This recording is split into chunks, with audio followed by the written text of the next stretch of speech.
क्या आप कल्पना कर सकते हैं अपनी जिंदगी के 1 साल 2 महीने और 11 दिन इस दुनिया से पूरी तरह गायब हो जाने की?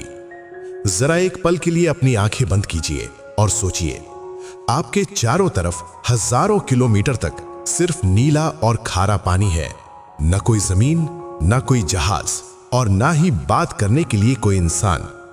आपके पास पीने के लिए पानी की एक बूंद नहीं है, खाने के लिए अन्न का एक दाना नहीं है। दिन में सूरज की जलती हुई गर्मी आपकी चमड़ी उधेड़ रही है और रात में हड्डियों को जमा देने वाली ठंड आपकी जान ले रही है। और सबसे भयानक बात, उस छोटी सी नाव में आपके ठीक बगल में आपके साथी की सड़ती हुई लाश पड़ी है और आप धीरे धीरे अपना दिमाग खो रहे हैं। यह किसी हॉलीवुड फिल्म की कहानी नहीं है, यह कोई काल्पनिक किस्सा नहीं है, यह मानव इतिहास की सबसे खौफनाक सर्वाइवल स्टोरी है। यह कहानी है 17 नवंबर 2012 की, जब एक आदमी समंदर में शिकार करने गया, लेकिन फिर वो कभी वापस नहीं आया। कम से कम 438 दिनों तक तो नहीं। आज हम उस इंसान की कहानी सुनेंगे जिसने कुदरत के सबसे क्रूर नियमों की चुनौती दी। ये कहानी है जोस साल्वाडोर अल्वारेंगा की, एक ऐसी दास्तां जिसे सुनकर आपकी रूह कांप जाएगी। कहानी की शुरुआत होती है मेक्सिको के एक छोटे से गांव कोस्टा अजुल से। साल्वाडोर, जिसे वहां के लोग प्यार से एल चंचा कहते थे, जिसका मतलब है वो जो किसी से नहीं डरता।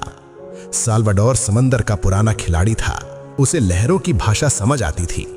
उस दिन साल्वाडोर शार्क और बड़ी मछलियों के शिकार के लिए निकलने वाला था। ये एक डीप सी फिशिंग ट्रिप होने वाली थी। साल्वाडोर को पैसों की सख्त जरूरत थी, इसलिए उसे ये ट्रिप हर हाल में पूरी करनी थी। लेकिन कहते हैं ना, जब वक्त खराब आने वाला होता है तो कुदरत पहले से इशारे देने लगती है। साल्वाडोर का जो रेगुलर साथी था, उसने ऐन मौके पर आने से मना कर दिया। अब साल्वाडोर के पास 2 रास्ते थे, या तो वो ट्रिप कैंसिल कर दे या किसी और को साथ ले जाए। उसने दूसरा रास्ता चुना। उसने एक 22 साल के युवा लड़के इज़ेक्विल कुर्दोबा को अपने साथ चलने के लिए मना लिया। कुर्दोबा को गहरे समंदर का कोई अनुभव नहीं था, लेकिन साल्वाडोर को खुद पर पूरा भरोसा था। उनकी नाव फाइबर ग्लास की सिर्फ 25 फुट लंबी एक खुली नाव, जिसमें ना तो कोई छत थी न कोई केबिन था, तो बस एक मोटर इंजन और मछलियां रखने के लिए एक बड़ा सा आइस बॉक्स। वे किबारे से निकल पड़े। उन्हें 30 घंटे बाद लौटना था। शुरुआत में सब कुछ ठीक था, लेकिन उन्हें नहीं पता था कि जमीन पर मौसम विभाग ने एक भयानक तूफान की चेतावनी जारी कर दी थी। एक ऐसा तूफान जो उनकी जिंदगी को हमेशा के लिए बदलने वाला था। वे तट से लगभग 120 किलोमीटर दूर गहरे समंदर में थे। उनकी किस्मत जोरों पर थी। जाल मछलियों से भरा हुआ था। सब कुछ साल्वाडोर के प्लान के मुताबिक चल रहा था, लेकिन अचानक हवा का रुख बदला। आसमान में काले डरावने बादल छा गए। लहरें जो अभी तक शांत थीं, अचानक दीवारों की तरह ऊंची उठने लगी। साल्वाडोर अनुभवी था। वो तुरंत समझ गया कि यह कोई मामूली बारिश नहीं है। उसने तुरंत वापस लौटने का फैसला किया। लेकिन यहां एक बहुत बड़ी समस्या थी। नाव में हजारों रुपए की मछलियां भरी हुई थीं। नाव भारी थी और लहरों से लड़ नहीं पा रही थी। अब साल्वाडोर के पास एक बहुत मुश्किल सवाल था, जान बचानी है या कमाई। तूफान इतना तेज था कि नाव कभी भी पलट सकती थी। साल्वाडोर ने चिल्लाते हुए कुर्दोबा से कहा, सारी मछलियां पानी में फेंक दो। सोचिए, जिस शिकार के लिए उन्होंने अपनी जान जोखिम में डाली थी, उसी शिकार को उन्हें एक एक करके वापस पानी में फेंकना पड़ा। नाव हल्की हुई। साल्वाडोर ने मोटर की स्पीड बढ़ाई। वे किनारे की तरफ भागने लगे। वे किनारे से सिर्फ 2 घंटे की दूरी पर थे। उन्हें दूर पहाड़ों की धुंधली सी झलक दिख रही थी। उम्मीद थी कि वे बच जाएंगे, लेकिन तभी सन्नाटा, खटखटखट, और मोटर बंद हो गई। साल्वाडोर ने पागलों की तरह मोटर की रस्सी खींची, फिर खींची, लेकिन इंजन मर चुका था। अब आखिरी सहारा था रेडियो। साल्वाडोर ने रेडियो उठाया और बेस कैंप को कॉल किया। मेडे, मेडे, हमारी मोटर खराब हो गई है, हम तूफान में फंस गए हैं। उधर से आवाज आई, तुम्हारी लोकेशन क्या है, तुम कहां हो? साल्वाडोर अपनी लोकेशन बताने के लिए जीपीएस देखने ही वाला था कि रेडियो की बत्ती गुल हो गई, बैटरी खत्म। अब उनके पास न मोटर थी, न रेडियो, न जीपीएस और न ही कोई अंगर जो नाव को रोक सके। तूफान ने उनकी नाव को एक खिलौने की तरह पकड़ लिया और उन्हें गहरे अंतहीन प्रशांत महासागर की तरफ घसीट कर ले जाने लगा। ये तूफान 5 दिनों तक चला। 5 दिनों तक वो इस छोटी सी नाव में मौत के झूले झूलते रहे। जब तूफान रुका तो वे मेक्सिको से करीब 450 किलोमीटर दूर जा चुके थे। अब शुरू हुआ असली इम्तिहान। तूफान में उनका सारा खाना और पानी बह चुका था। आप कल्पना कीजिए, आपके चारों तरफ अरबों लीटर पानी है, लेकिन पीने के लिए आप एक बूंद भी नहीं छू सकते। खारा पानी पीना मतलब मौत को दावत देना। प्यास से उनका गला ऐसा सूख रहा था जैसे किसी ने गले में कांच भर दिया हो। जब प्यास बर्दाश्त के बाहर हो गई तो साल्वाडोर ने वो किया जिसे सुनकर शायद आप अपनी नाक सिकोड़ लेंगे, लेकिन जिंदा रहने के लिए इंसान कुछ भी कर सकता है।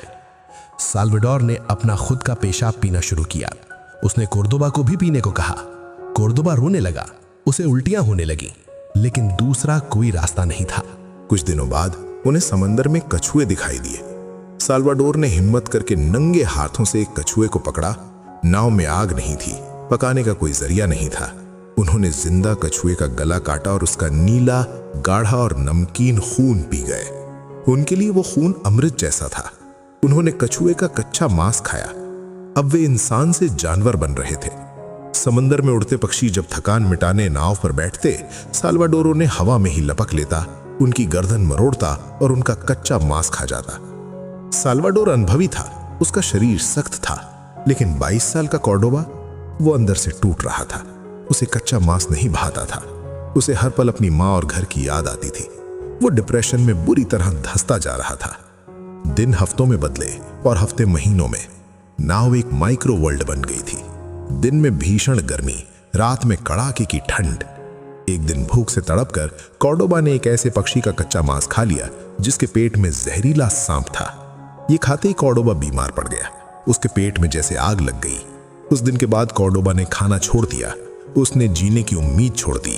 वो धीरे धीरे कंकाल में बदल रहा था। उसके हाथ पैर सूख गए थे। एक रात कॉर्डोबा ने साल्वाडोर की तरफ देखा। उसकी आंखों में मौत साफ दिख रही थी। उसने साल्वाडोर से एक आखिरी वादा लिया। उसने कहा, साल्वाडोर, मेरा एक काम करना, मेरे मरने के बाद मेरे शरीर को खाना मत। साल्वाडोर ने कांपते हुए वादा किया। कुछ ही देर बाद कॉर्डोबा की सांसें रुक गई। वो मर गया। अब साल्वाडोर उस छोटी सी नाव में बिल्कुल अकेला था, एक लाश के साथ। क्या आप सोच सकते हैं, आपका एकमात्र साथी मर चुका है और आप उसकी लाश के साथ समुद्र के बीचों बीच हैं? साल्वाडोर का दिमाग इस हद तक खराब हो गया कि वो लाश से बातें करने लगा। वो रोज सुबह उठता और लाश से पूछता, कैसे हो कॉर्डोबा, आज नींद कैसी आई? और फिर खुद ही आवाज बदलकर जवाब देता, मैं ठीक हूं साल्वाडोर, मुझे भूख लगी है। 6 दिन, जी हाँ, 6 दिनों तक वो लाश उसी नाव में रही। लेकिन छठे दिन लाश सड़ने लगी थी। उसमें से भयानक बदबू आने लगी थी। साल्वाडोर को एहसास हुआ कि अगर उसने अब भी इस लाश को अपने पास रखा तो वो भी पागल होकर मर जाएगा। उसने भारी मन से अपने दोस्त की लाश को उठाया। उसने कॉर्डोबा के कपड़े उतारकर निशानी के तौर पर रख लिए और लाश को पानी में सरका दिया। जैसे ही लाश पानी में डूबी, साल्वाडोर की दुनिया में एक ऐसा सन्नाटा छा गया जो मौत से भी ज्यादा भयानक था। अब वो सच में अकेला था। अब सिर्फ साल्वाडोर था और उसकी परछाई। अकेलापन इंसान को कैसे तोड़ता है, ये साल्वाडोर ने महसूस किया। अपने दिमाग को काबू में रखने के लिए उसने खुद से ही मीटिंग करना शुरू किया। वो बादलों के आकार देखकर कहानियां बनाता। वो अपनी नाव पर गोल गोल चलता रहता ताकि उसके पैर जाम ना हो जाए। उसे भ्रम होने लगे। उसे लगता कि उसका परिवार उसे खाने पर बुला रहा है। वो हाथ बढ़ाता लेकिन वहां सिर्फ खारा पानी होता। कई बार उसने आत्महत्या करने की सोची। उसने चाकू हाथ में लिया ताकि अपनी गर्दन काट ले और इस नर्क से आजाद हो जाए। लेकिन हर बार एक अदृश्य शक्ति, शायद भगवान पर उसका भरोसा या शायद जीने की आदिम जिद, उसे रोक लेती। समय का हिसाब वो खो चुका था। उसे नहीं पता था कि कौन सा महीना चल रहा है या कौन सा साल। उसके बाल और दाढ़ी जंगली जानवर की तरह बढ़ गए थे। उसके कपड़े फट कर गिर चुके थे। वो लगभग नग्न अवस्था में था। सूरज की धूप से बचने के लिए वो उसी आइस बॉक्स के अंदर छिपकर बैठा रहता जिसमें कभी मछलियां रखी जाती थी। प्रशांत महासागर उसे निकलने के लिए तैयार था। शार्क अक्सर उसकी नाव से टकराती थी, लेकिन साल्वाडोर अब शिकारी बन चुका था। अब वो डरता नहीं था। सबसे ज्यादा दर्दनाक क्या था जानते हैं? इन 14 महीनों के दौरान कई बार बड़े बड़े कार्गो जहाज उसके पास से गुजरे।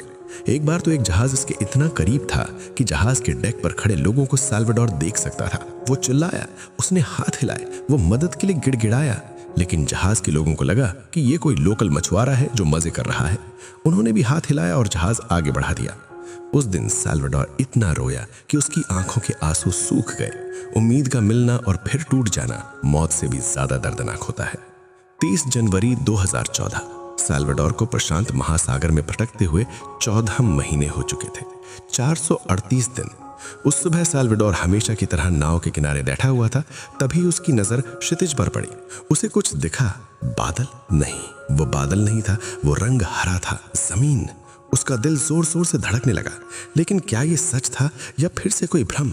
उसने नाव को उस तरफ मोड़ने की कोशिश की, लेकिन नाव बहुत धीरे चल रही थी। उसे डर था कि कहीं रात होने से पहले वो टापू गायब ना हो जाए। जैसे ही वो नजदीक पहुंचा, उसे नारियल के पेड़ दिखाई दिए। ये सच में जमीन थी, लेकिन किनारे पहुंचने से पहले ही एक तेज लहर ने उसकी नाव को पलट दिया। साल्वाडोर पानी में गिर गया। वो तैरता हुआ किनारे की तरफ बढ़ा। उसके शरीर में ताकत नहीं थी, लेकिन जीने की इच्छा शक्ति ने उसे धक्का दिया। जैसे ही उसके हाथ ने रेत को छुआ, वो वहीं गिर पड़ा। 438 दिनों बाद उसने जमीन को छुआ था। वो रेत को मुट्ठी में भरकर बच्चों की तरह रोने लगा। वो कहाँ था? मेक्सिको नहीं, वो पहुंच चुका था मार्शल आइलैंड्स, मेक्सिको से करीब 10,000 किलोमीटर दूर। सोचिए, उसने एक छोटी सी टूटी हुई नाव में बिना मोटर, बिना दिशा सूचक के दुनिया के सबसे बड़े महासागर का सबसे चौड़ा हिस्सा पार कर लिया था। वहां के स्थानीय लोगों ने जब उसे देखा तो वो किसी आदि मानव जैसा दिख रहा था। उसकी भाषा कोई नहीं समझता था। वो स्पेनिश बोलता था और वहां के लोगों की भाषा अलग थी, लेकिन उसकी आंखों में जो दर्द था वो पूरी दुनिया समझ सकती थी। जब साल्वाडोर को वापस अपने देश मेक्सिको लाया गया तो वो चल नहीं पा रहा था। हजारों की भीड़ उसके स्वागत के लिए खड़ी थी। वो अपने परिवार से मिला, लेकिन वो अब वो इंसान नहीं रहा था जो गया था। डॉक्टर भी हैरान थे कि खारा खून, कच्चा मांस और पेशाब पीने के बावजूद उसका शरीर काम कैसे कर रहा था। समंदर ने उससे उसका दोस्त छीन लिया था, उसका कीमती वक्त छीन लिया था, लेकिन वो साल्वाडोर की रूह को नहीं तोड़ पाया था। जोसे साल्वाडोर अल्वारेंगा की ये कहानी हमें सिखाती है कि जब आपके पास सारे रास्ते बंद हो जाएं, तब भी एक रास्ता खुला होता है, हिम्मत का। इंसान का शरीर चाहे जितना भी कमजोर क्यों ना हो, उसकी जीने की जिद पहाड़ से भी ज्यादा मजबूत होती है। दोस्तों, अगर आप साल्वाडोर की जगह होते और आपका साथी मर गया होता, तो क्या आप 438 दिन टिक पाते या पहले ही हार मान लेते? कमेंट में सच सच बताना। ऐसे ही रोंगटे खड़े कर देने वाली सच्ची कहानियों के लिए हमारे चैनल को सब्सक्राइब करें और वीडियो को लाइक करें। मिलते हैं अगली कहानी में।